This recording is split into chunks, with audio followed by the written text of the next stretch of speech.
चार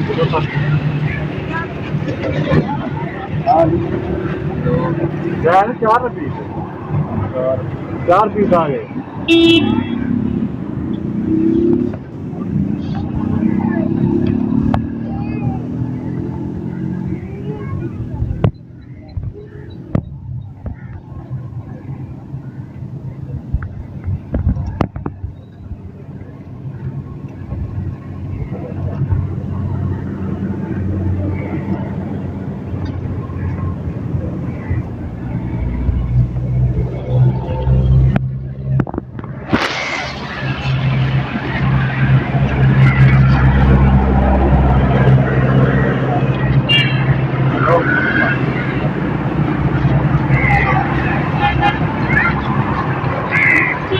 बनानी बना दो,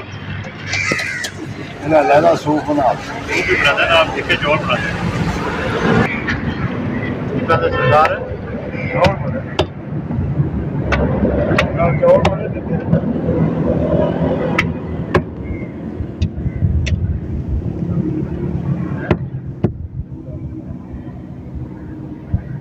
ठीक ठाक चढ़ो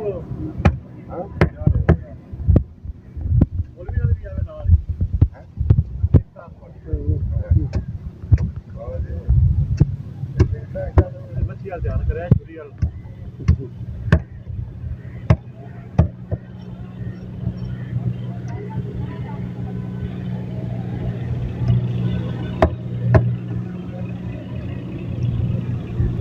मोटी फ्राई वाली सालन वाली फ्राई वाली सालन 100 में बनता है। इतने तो बता रहा ना कोई फोन गल्लां ही करनियां ने सवेरे आ जाओ।